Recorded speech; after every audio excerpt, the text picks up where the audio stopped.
Production and distribution of City Club forums on IdeaStream are made possible by the generous support of PNC and the Raskin Family Fund, with additional funding from Cleveland State University, Robert Conrad, and the Payne Fund.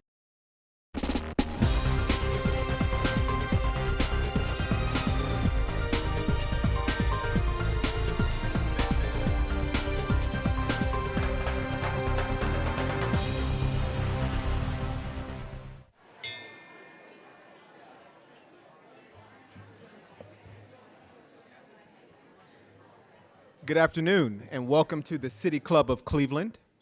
I'm Dr. Gregory C. Hutchings, Jr., Superintendent of the Shaker Heights City Schools and a proud City Club member.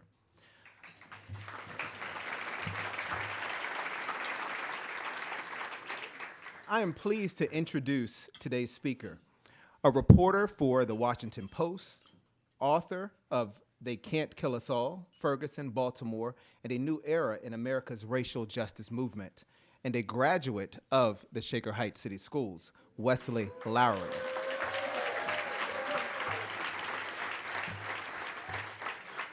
On August 9th, 2014, Michael Brown was shot by police officer Darren Wilson in the northern St. Louis suburb of Ferguson. Within the next year, Eric Garner in New York, Tamir Rice here in Cleveland, and Freddie Gray in Baltimore were all killed by police officers, each setting off protests surrounding police use of force in their respective cities. These incidents caused the Washington Post reporter, Wesley Lowery, to question the data around police shootings. His inquiry spurred the Post's investigative data gathering project, The Fatal Force, which won the 2016 Pulitzer Prize for national reporting.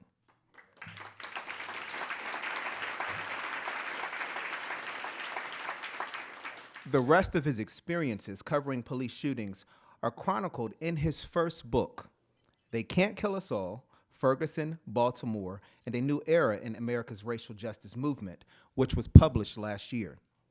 In it, Wesley describes the rise of the Black Lives Matter movement in the context of U.S. history and his own personal history, including being arrested for trespassing in a McDonald's during his time in Ferguson.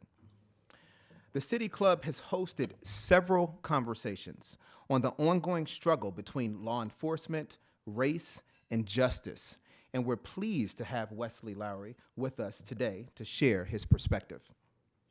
Prior to joining the Washington Post in February of 2014, he worked as a breaking news and local politics reporter for the Boston Globe, and also a reporter for the Los Angeles Times and the Wall Street Journal.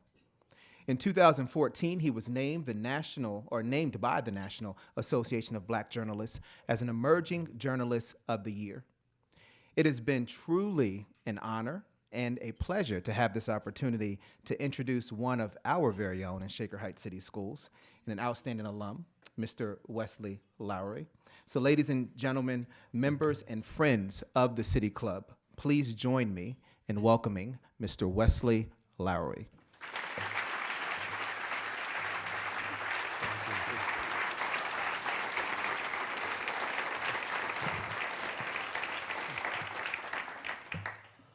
Well, thank you all for being here this afternoon. I really appreciate everyone being out, and it's always great to come home and be back.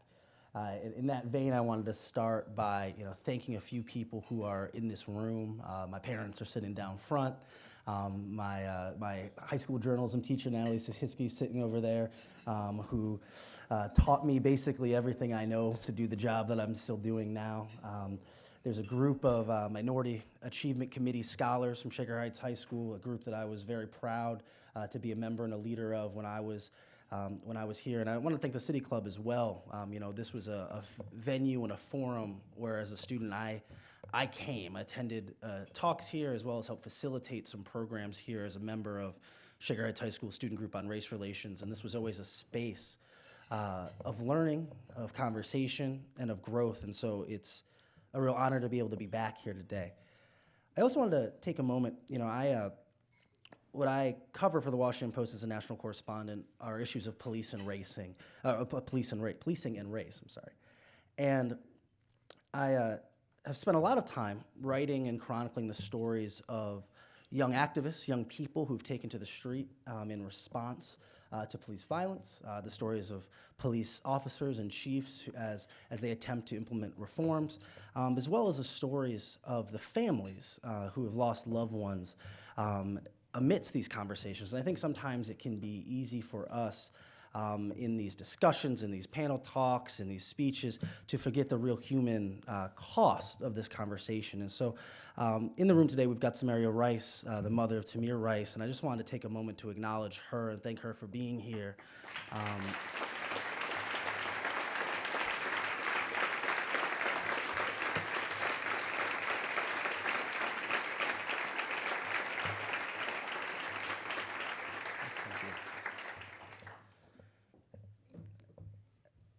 I didn't intend to cover these stories. This was not what I necessarily got into journalism to do. It wasn't what I was aspiring to do. When Michael Brown was killed in Ferguson, Missouri in August 2014, I covered politics for the Washington Post. I was a congressional reporter. In fact, I was at the time in Michigan covering a congressional race, some Senate race with some candidate who no one remembers anymore. But I'd been up there for a few days following a candidate around. And I remember that day looking on social media and watching and seeing the series of videos that had been posted by a friend of mine. I'd known I'd wanted to go into journalism since I was in middle school and high school. And so I've got a ton of friends who are kind of young, emerging journalists. And one of those friends, Brittany, at the time was a reporter in St. Louis. She worked, it was her hometown, and she was working the weekend shift for one of the local television stations. Now, Brittany that day was not supposed to come in till the evening. In fact, it was the day of her engagement photo shoot. She was, her and her now husband, Mike, were off in some scenic location leaning against some rocks or a waterfall or some. But Brittany started getting these text messages and these phone calls. People were saying, hey, something's happening in Ferguson. She lived in the suburb of Ferguson. Hey, do you know what's going on over on Canfield? Have you seen what's happening? And so she starts making calls. She's getting text messages. Mike is getting a little annoyed because he paid for this engagement photo shoot, and now his fiance is not really paying attention. And so she realizes there's been an officer-involved shooting, a police shooting. And she calls in the station and says, look, do we have anyone out there? I hear that crowds are gathering. People are upset. There are questions. Was this an unarmed teenager? And the station says, well, we don't really know if we've got someone for it. It's a Saturday. Maybe we'll send someone a little bit. Now Brittany, and I love this about her, said, well, that's not an acceptable answer. And so she got in the car and left her engagement photo shoot and left Mike with the waterfall and the photographer. And she drove across town to Canfield Drive, where at the time, dozens, eventually hundreds, and later on thousands of people had begun to gather. There had been a police shooting. A young man, Michael Brown, had been shot and killed. His body was still on the ground. This was an hour or two later. It would ultimately be there for 4.5 hours. And Brittany began reporting. At the time, she didn't have a full camera crew with her. She was using her cell phone. She was there as Michael Brown's mother, Leslie McSpadden, arrived and did those first interviews and was there in those moments as she realized her son had been killed. She documented those first moments as angry residents emerged from their homes and asked this question: why is this young man dead, and who is responsible for this? And I remember I was in Michigan scrolling through my Instagram feed, of scrolling through pictures and social media and seeing these images and these videos and thinking, it felt like there was something here.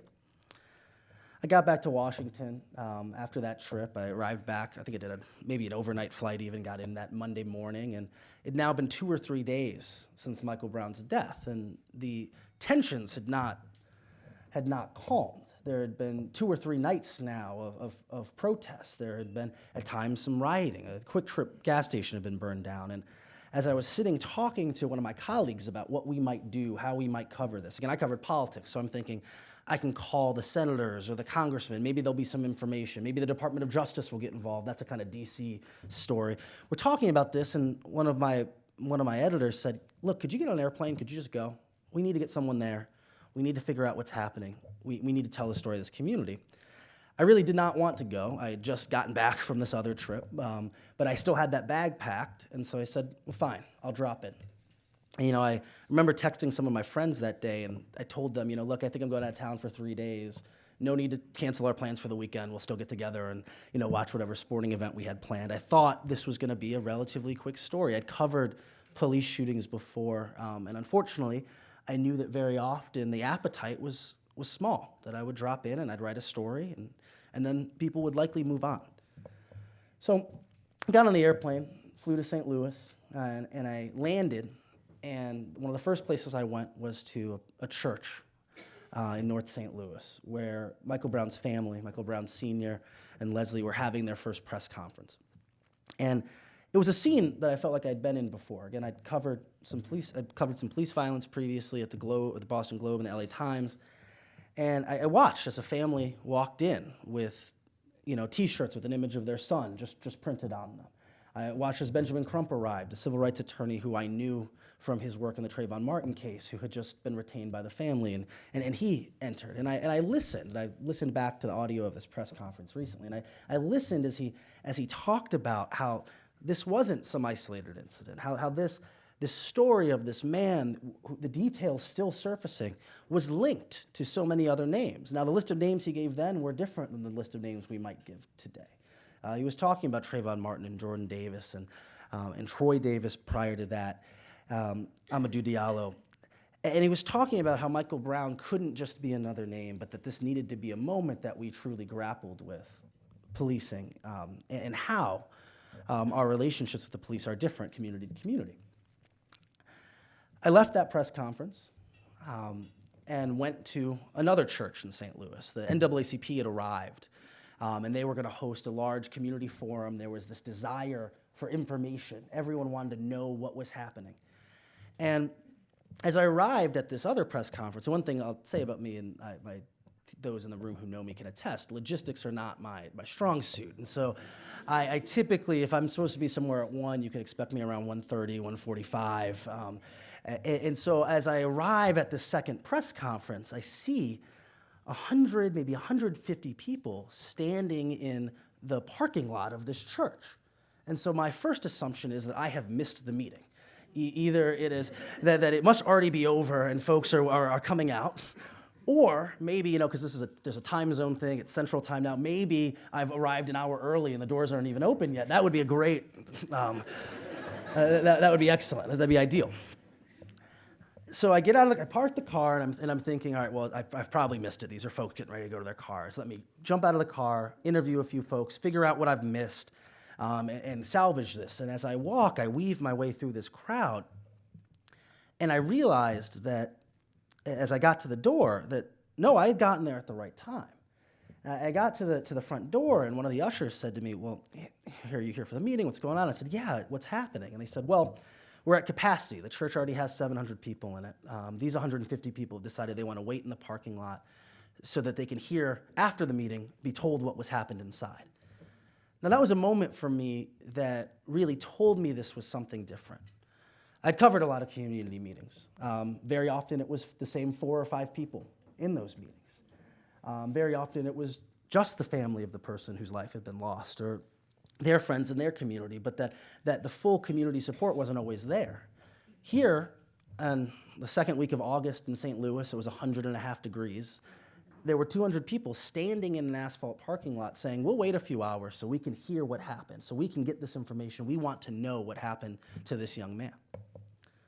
From there, what I attempt to do in the book that I wrote is tell the stories of many of the young people who stepped into the streets as a result of Michael Brown's death and then the deaths that followed in the last few years. And one of those people is Janetta Elzie, who was a young activist in St. Louis and was possibly the first person I met in Ferguson.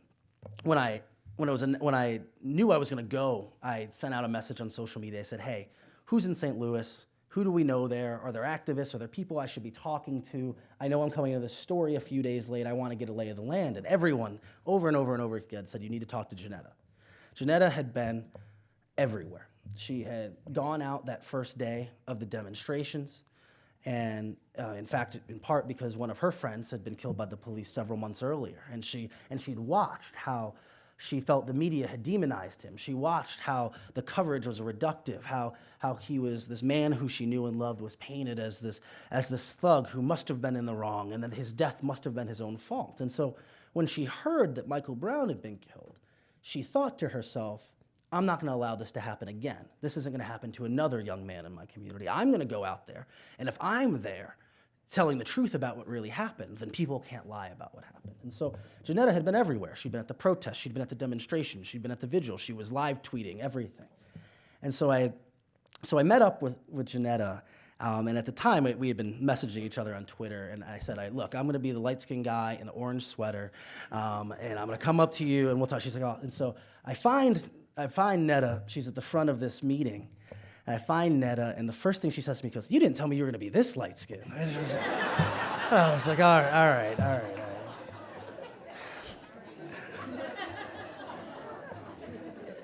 And that more or less describes our relationship still to this day.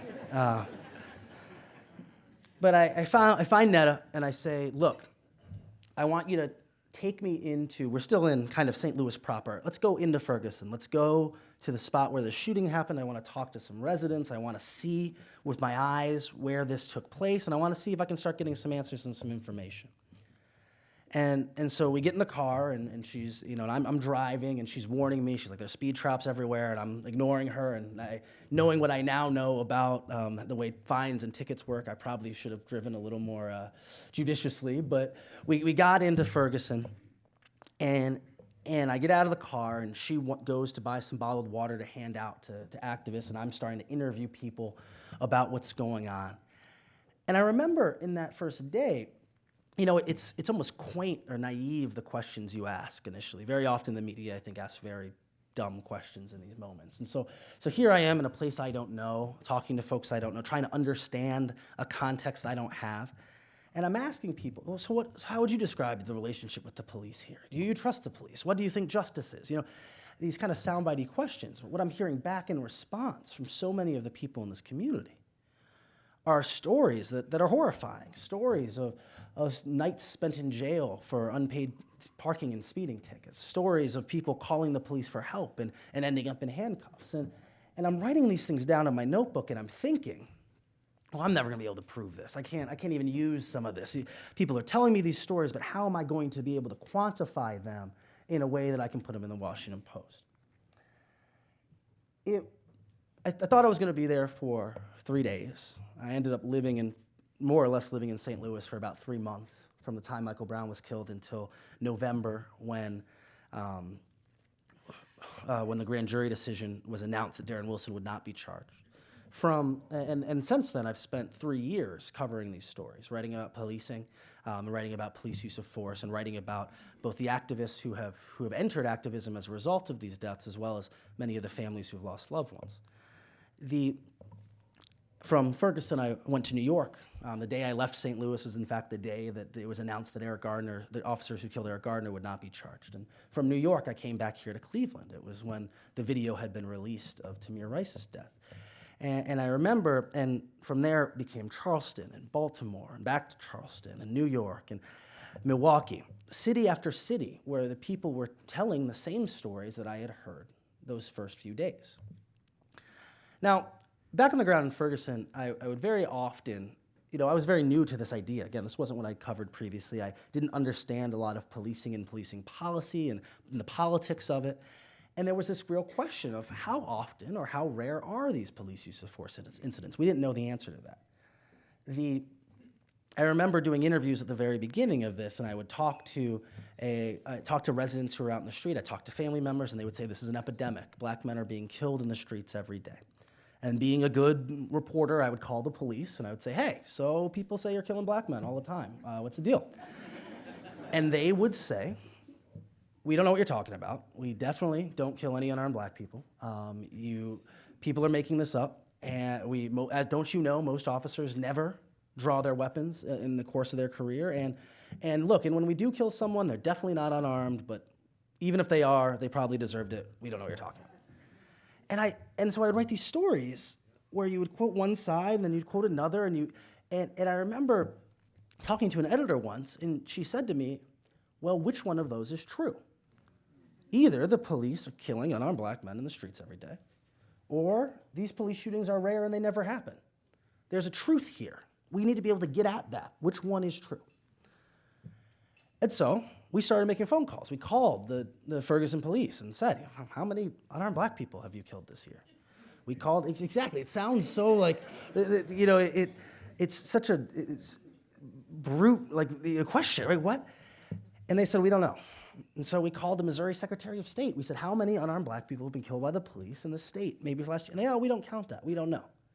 So we're the Washington Post. And so the editor's like, all right, call Eric Holder. We'll go down to the Department of Justice. He'll have to tell us. And so we go to the Department of Justice and we say, what statistics do you have on police use of force? What can you tell us about who is being killed and under what circumstances? And they said, look, we have a number, but don't use it. It's not accurate. It's like a drastic undercount. And if you use this number, we want you to quote us saying that we told you not to use this. And I said, well, all right.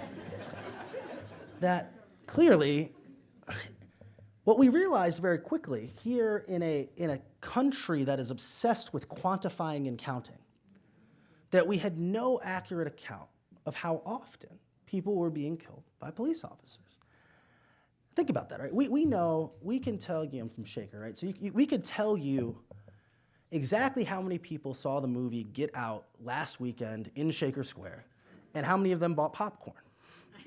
We can tell you exactly how many barrels of corn there are in Iowa, exactly how many cows there are on a farm in Idaho. But we could not collectively tell you how many taxpayers were killed by police with taxpayer guns and taxpayer bullets in the name of protecting the taxpayers. And so we launched this project where we said, can we figure it out? Can we count these and bring some clarity to how often this is happening and what changes might be able to prevent these shootings from happening? And so what we learned was that we couldn't do this via public records request. We couldn't just send out a bunch of requests, in part because there are 19,000 police departments in the United States of America, each of whom operate under their own policies, their own best practices, and many of whom don't actually have to respond to our requests based on their own state laws or their own policies. So that was out.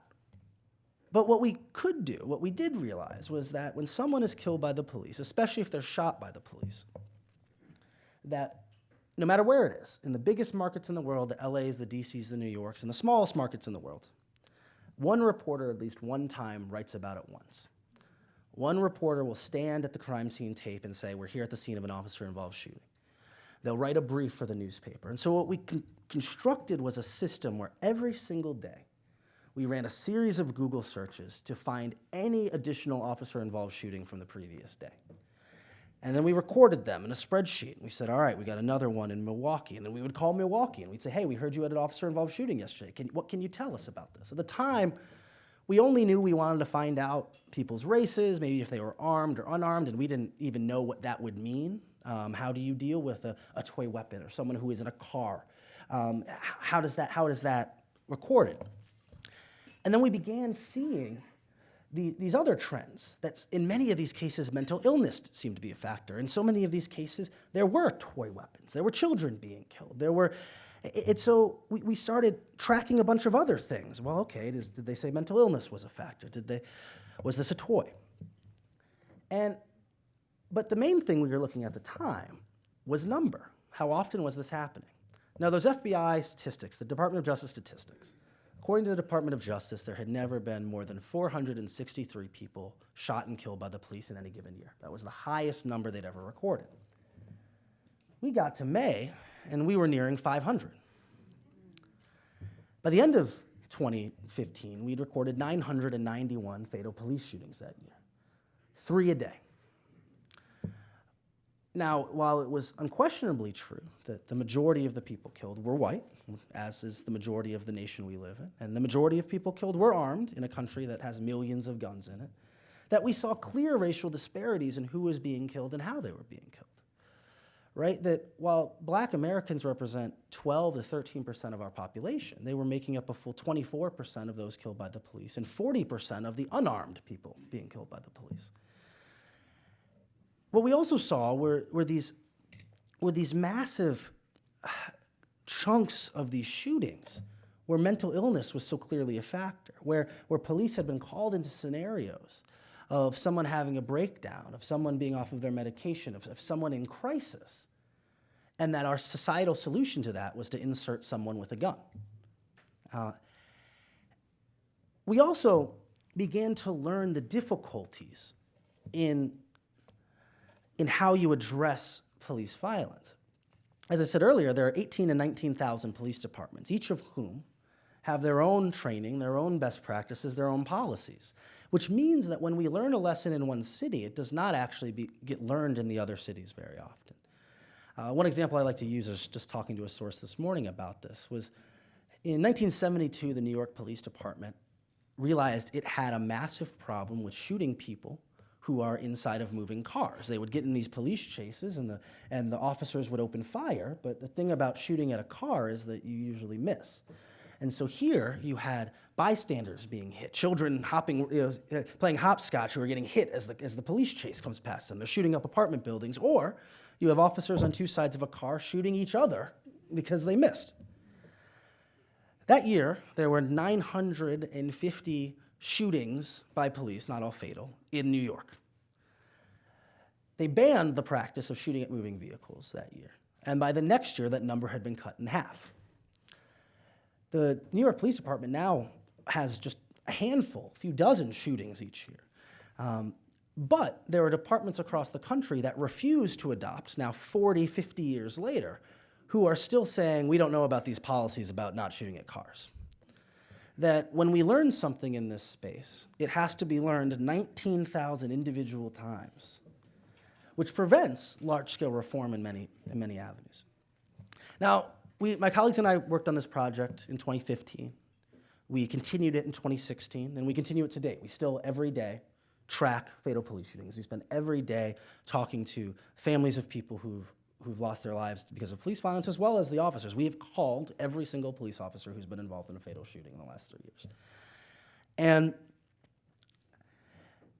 And we won some acclaim for it. We won a bunch of journalism awards in 2015 for this project, for this data collection.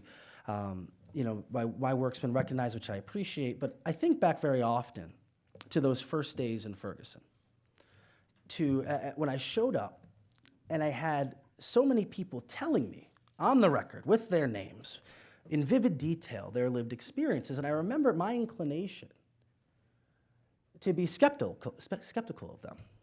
How many of those stories later verified and validated by Department of Justice reports, by the work we've done to quantify them, how many of those stories never got told initially because I very simply did not believe the experiences of the people who I was talking to? I think that if there's a lesson of the work we've done, as well as one of the lessons of this moment we have been in, is that we need to listen to our communities when they tell us about the pain and the trauma that they're in and the experiences they're having. Very often there's this turn of phrase people like to say that the role of the journalist is to give voice to the voiceless. And I remember I used to use that a lot in talks, and I got pushback from an activist who I'm close to and respect. And he said to me, look, there are no voiceless people. There are people who are unheard. There are people who have been expressing their pain, who've been telling their story, who have been going through trauma. And just because we didn't show up and listen it doesn't mean they haven't been telling that story. And so what I try to challenge audiences to do, and myself, and I say this really for myself, right? It's my job every day to be a reporter. It's my job every day to learn, and learn from each conversation, from each city I drop into, from each case I cover. But I think my job, more than anything else in this moment, is to listen to people and to tell their stories.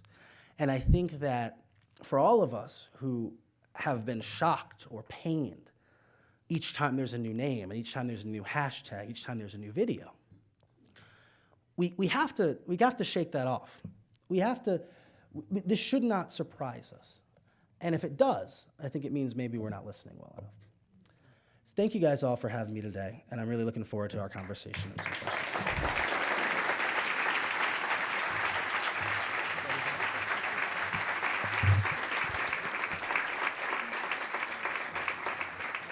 I'm Stephanie Jansky, Director of Programming at the City Club of Cleveland, and today we are enjoying a Friday forum with Wesley Lowery, reporter at the Washington Post and author of They Can't Kill Us All, Ferguson, Baltimore, and a New Era in America's Racial Justice Movement. We're about to begin the audience Q&A. We welcome questions from everyone, City Club members, guests, students, or those of you joining us via our radio broadcast or webcast. If you'd like to tweet a question, please tweet it at the City Club, and our staff will try and work it into the program. We want to remind you that your questions should be brief and to the point. Holding the microphones today are Membership and Customer Experience Manager Corey Isler and our Youth Forum Council Chair Tiolu Orsanya. May we have the first question, please? Hello, my name is Mary Nazemic. I'm from Cleveland State University. Here with the with Case Western Social Justice Institute. I just had a quick question. So I work with students in Cleveland City schools, and a lot of the work that I do is the students develop community improvement projects surrounding things that they identify as health disparities. And one of the common things that come up is police brutality. And I was just wondering, how can high school children who want to tackle the issue in their communities? That's a really good question, and that's, in my experience, or in some of the groups that I've worked with, especially specifically with high school students, I think first is a level of engagement. I think one, the interest in creating the space to facilitate the conversations, I think is a big part of it. I did some work this summer with a program in DC that was largely about allowing these high school students to tell their own stories about their experiences with the police, right? And validating those experiences to begin with. Very often, if students are interested in something, it's because it's something that reflects their own life and their own lived experiences. And those students wrote and published a book from the perspective of being the sibling of someone who was involved in a police shooting. I think beyond that, though, I think that especially in this moment, not necessarily everywhere, but I think there is a moment where there are more organizations and even elected officials who understand that there need to be these conversations, and I think that there's a space where students can use the access that comes with being young and cute and kids to enter spaces that people otherwise might be shut out of, especially people from the communities where they're coming from. And so I think that leveraging that power, that collective of a group of students, is much more likely, for example, to get an audience with the mayor or the police chief than even I might be able to, or the family member of someone might be able to. And so I think using that power as leverage, I think, could be really important.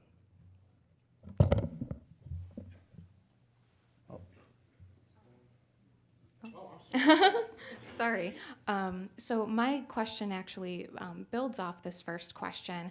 I found that organizations that work with youth, particularly Black and Brown youth, are now being increasingly called upon to help to facilitate community dialogue and interaction and relationship building between youth and police. And so often this takes the relatively unsophisticated approach of cops and kids programs, right? Police want to come, they want to play basketball, they want to have a barbecue, but there's a reticence to engage in real and meaningful dialogue. And in some cases, there's a youth resistance. There's an understanding or a feeling of being perceived as a prop in these situations.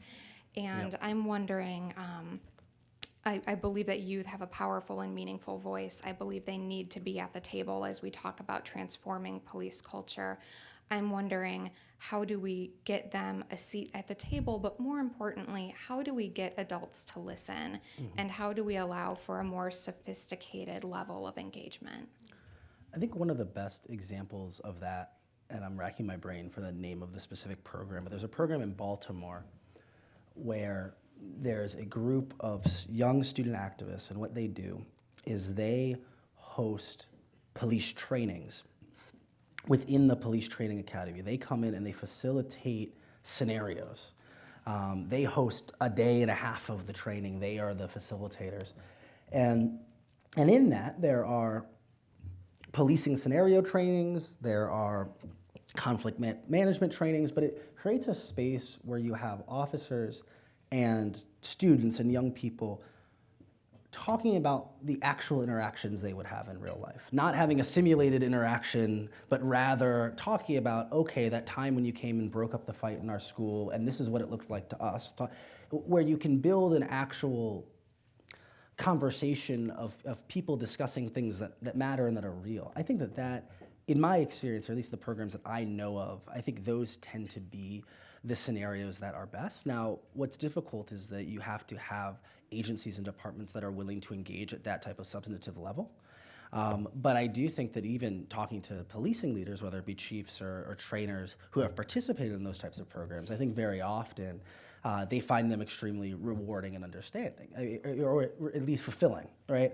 And so that would be my, I think as often as possible, if you could have kind of facilitated conversation and interaction of substance as opposed to activity for the sake of a photo and a press release, I think that is where you begin to actually build the relationships that can help kind of tear down some of those tensions.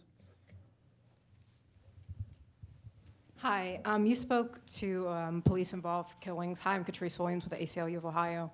But I wanted your comment more specifically on those police interactions that don't involve, that don't involve killings.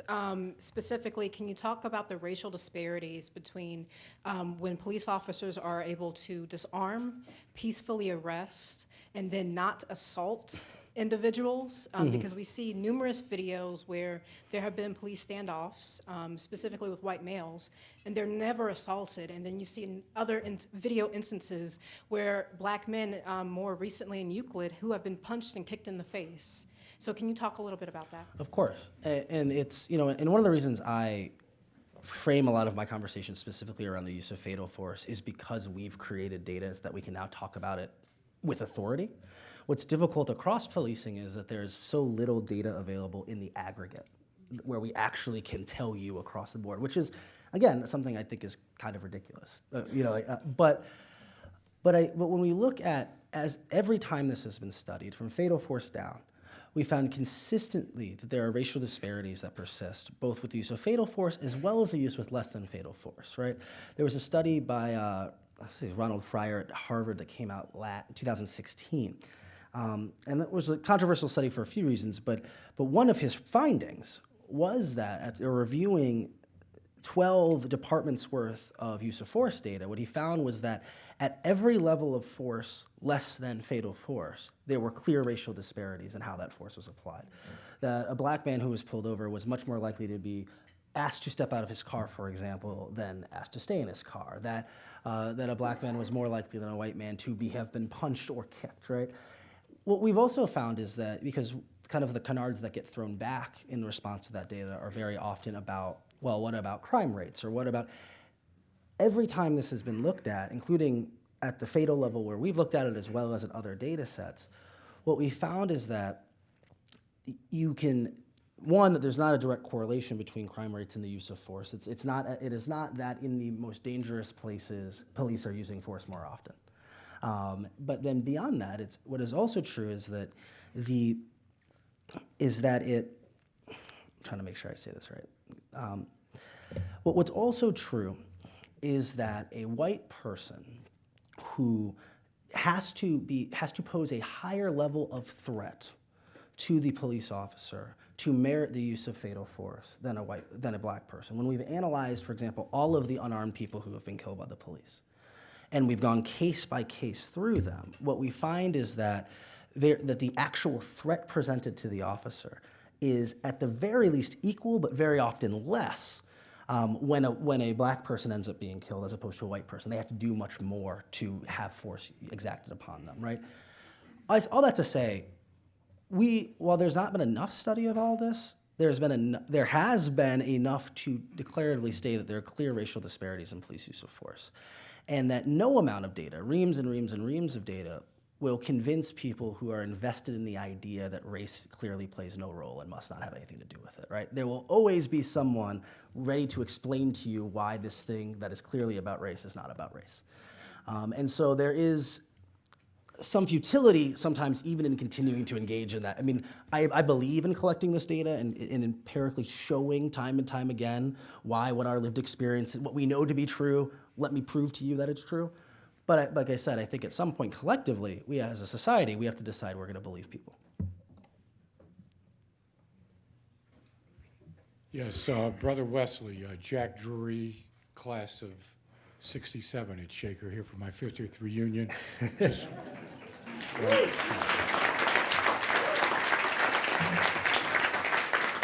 before I ask my question, I just want to say 50 years ago, I led a unofficial delegation of Shaker students here in this room where we confronted George Wallace. So sometime I'll talk to you about that. But my question is, I'm an attorney in Boston now. Just yesterday, I have a young lady from my church who's been cyber-stalked. She's a beautiful young woman, entrepreneur. State trooper calls me on the phone, asks me, do I represent her? He said, well, I was talking to this girl. Oh, boy. He referred to her as a girl several times. So finally I said, hey, man, let's not get us in trouble. She's a woman. Let's refer to her as a woman. So what can we do right now to get the word out there just to change the mentality of these police officers? This is a state trooper assigned to the cyber crimes unit, and he's calling my client a girl. What can we do just to quickly change that kind of attitude that's out there? That's my question. I think that if there was an easy answer to that, I wouldn't be here talking. But I think a large part of that is being willing to say what you said. I think that very often, because I will guarantee that state trooper at whatever conference he's at right now giving a talk is explaining that story differently, right? And I think that, so I think very often we have an unwillingness to, in the moment, say, hey, I'm perceiving what you're doing this way and you shouldn't do that. We very often let the thing play out and then kind of retreat to our spaces and describe our experience. And I think that, and I, again, knowing nothing about this person individually, I'm assuming that he didn't for a moment think that the way he was describing your client and the person he was working with was diminishing or reductive or disrespectful, But so I think that one of the biggest things we have to do is we have to be willing to engage each other and tell people when the thing you are doing is harming me, is hurting me, is diminishing me or diminishing my experiences. Because without the ability or the willingness to do that, we all end up offended and upset with each other before we even get into that next interaction. And so I think that what you did makes a lot of sense. Thank you for coming home. Welcome home. It really means a lot to us. One of the things I'm curious about is the extent to which your investigation and the Washington Post investigation of police misconduct cases and their aftermath extended to the response of law enforcement and the response of prosecutors to these incidents. Mm-hmm. In particular, for example, as you know, here in Cleveland, in the case of Tamir Rice, who represented his family, there was a phenomenon of the prosecutor, and this is what was just visible, providing a form of special treatment and coddling to the officers that no other target of criminal investigation would experience. Mm-hmm. Most notably being the example of allowing the police officers to come in, read pre-written statements under oath without facing cross-examination, which the Supreme Court had held. The moment you take that oath, you're subject to cross-examination. The Fifth Amendment privilege is out of the bottle. So to what extent in your investigation did you all look at law enforcement and prosecutorial responses and whether there's disparate treatment there in the way that these cases are handled around the country, just as happened in Cleveland? Of course. Thank you for that question. I think it's a really important question, and it speaks to an important area of work that I think we've tried to do and have attempted to do as well. What is true, and what we can say clearly from the research we've done and research others have done, is that police officers in general and police officers involved in fatal incidents interact with the legal and justice system in ways completely different than the way any other person would interact with that system. That is, in fact, a separate system in function, in terms of the way the grand juries operate, as well as the way prosecutors interact with in these circumstances. Before I even get into that, I think it's important to note that our criminal justice system, as currently constructed, is not constructed for the charging or conviction of police officers. That the system is not constructed that way. That based on the social contract that we have entered into, we allow the police to kill people when they get scared, period.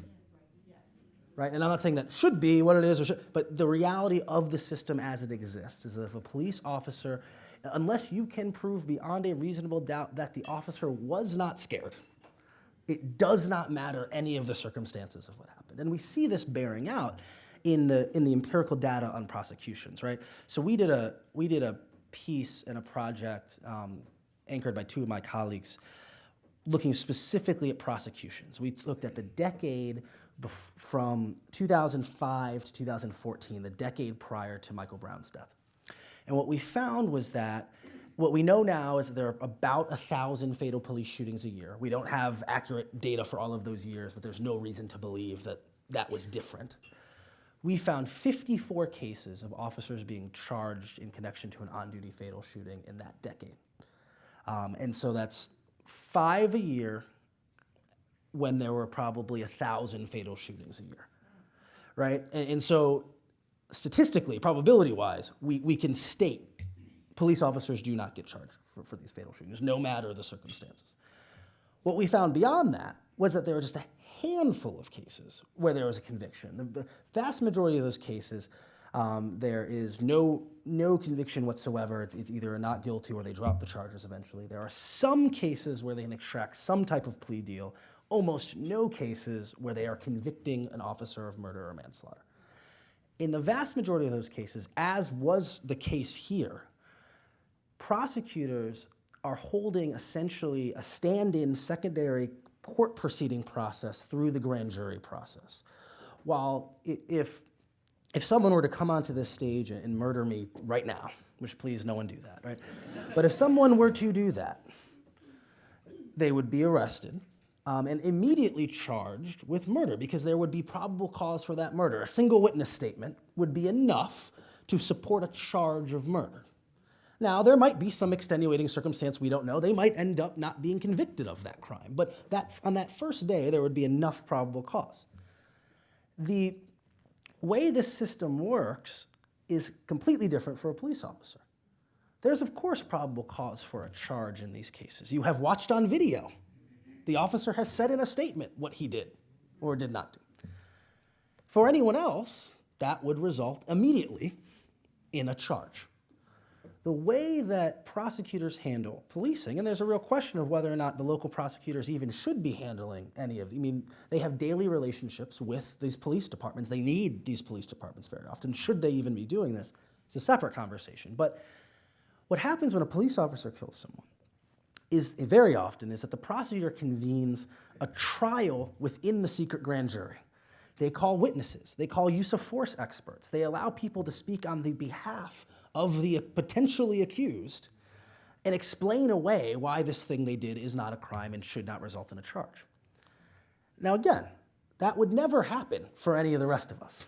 The person who murders me, they're not going to get to say, well, my expert's going to come in and explain to you why you shouldn't charge me with it. No, they would be charged, and then they would get their day in court. And so there's a question, I think, and I don't know, I wouldn't even begin to act as if I know the answer to how that is addressed. But I think there's a real question about if we accept as a premise that the system as constructed does not serve to provide legal accountability in these circumstances. I would not say that people should not continue pushing for that or that these questions should not be raised, but it raises a question of, is there a different type of either accountability or a different type of system that needs to be constructed? Is there a specific type of charge that needs to be added or passed into state statutes? Because right now, as is, it is actually legally and almost impossible to get the conviction of a police officer. And again, that is as true in Samir Rice's case as it is in Walter Scott's case, as it is in Philando Castillo's case. It does not. You could have the whole thing on video, the person going to be shot in the back. You could have as we just saw in Jason Stockley, you could have the officer saying, I'm going to kill this guy on tape and then kill him. And then they say, well, but did he murder? Did he mean to? Was this premeditated? Well, he said he was going to kill him. So there is a real, I think that in terms of seeking justice in this case is a real conversation we've got to have. Hi, I'm Carol Steiner, and I'm here with a couple of my fellow activists from the 2014 period. And I have a question about how many police killings have occurred so far this year. But I also want to say that you're very much reminding me of Michelle Alexander's book, The New Jim Crow, which goes very much into the prosecutorial authority in all of the police cases. But I also want to address something that was raised earlier about how do we engage around these questions. And one of the things that we decided to do with Puncture the Silence, Stop Mass Incarceration, was to do a lot of education about the facts of mass incarceration, to hold a people's tribunal at Cleveland State University, and as an final outcome, kind of, although that's why I'm interested in how many have happened this year, but so I don't want to use the word final, but a product of those years of struggle is something that people need to be aware of called the People's Archive of Police Violence in Cleveland, which documents a lot of the history of that time period and also easily allows people to upload whatever it is that you might have in terms of a phone video or photos or documentation. And it's something that we developed with professional archivists. So if you could let us know some of the more recent data, Sure. that would be very that's interesting. what I'm looking up right Thank now. you. And if you would like to hear about this, I have flyers for you. So as of yesterday, I literally just looked this up yesterday. As of yesterday, there have been 714 fatal police shootings this year. That is still a pace of about 3 a day. We're on pace to end up between 950 and 1,000. What we have not seen is, and so again, in 2015, we had 992. 2016, we had 963, and we're currently on pace to fall right in between those two. What is difficult is police shootings are, especially fatal police shootings, are a relatively random event in that every year you have police departments who have had their first fatal shooting ever. It is not a set of 12 departments that are doing all of the shootings. It does not correlate to the most violent cities, do not see the highest. That in any given year, you can have different departments who previously had very few, now have a handful. You also have very few departments that have even in double digits in a given year. That this is an event that happens in a community once or twice a year. And so because of that, it can be very difficult, as I said earlier, with our kind of federalist system where you have this local control of police everywhere. A lesson learned in Cleveland Heights is not necessarily a lesson learned in Shaker Heights, is not necessarily a lesson learned in Beechwood, and then is definitely not a lesson learned downtown, right? That you have so many different police jurisdictions that, and our community and our sense of community does not end at the border of a municipality. A video from Euclid is going to impact University Heights or Richmond, right? And so I think that that factors into it. Michelle Alexander's book is excellent and goes a lot into the kind of prosecutorial process. I'd recommend Chris Hayes' book from this last year, A Colony and a Nation, which looks at that specifically and suggests some historical ideas about why we police specific communities the way we do as opposed to others. And so I would also look, Ghetto Side by Jill Leovy. I spoke from 2 or 3 years ago. Actually, I'd worked with Jill Leovy at the LA Times. It was a book about why we do not solve the murders of black men. And part of her thesis is essentially that one of the greatest civil rights issues of our time is that we don't properly resource and prioritize securing justice in cases where black people are killed. And because of that, that then devalues black life, as well as it devalues the legitimacy of a criminal justice system. That you have people who are you have communities that receive a high quantity of low quality police interaction. They are stopped and frisked, they have a school resource officer, they are interacting with the police constantly, and then in the moment when they need the police, they receive no justice, or they either will not call them, or you call them, your family member has been murdered, the police show up. But if you receive no justice in that incident, how valid is that policing system going to be? And so that would be another, I recommend that book everywhere I go.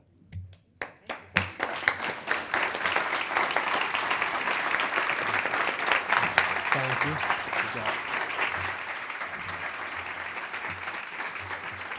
Today at the City Club, we have been enjoying a Friday forum with Wesley Lowery, reporter at the Washington Post and author of They Can't Kill Us All, Ferguson, Baltimore, and a New Era in America's Racial Justice Movement. Mr. Lowery appears as part of the City Club's Authors in Conversation series, supported in part by the residents of Cuyahoga County through a public grant from Cuyahoga Arts and Culture, and we appreciate your support. And that brings us to the end of today's forum. Thank you all for joining us. Thank you, Mr. Lowery, and thank you, ladies and gentlemen. This forum is now adjourned.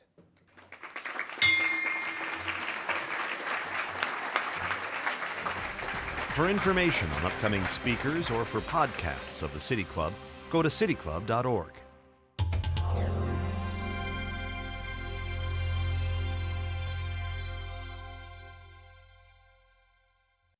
Production and distribution of City Club forums on IdeaStream are made possible by the generous support of PNC and the Raskin Family Fund, with additional funding from Cleveland State University, Robert Conrad, and the Payne Fund.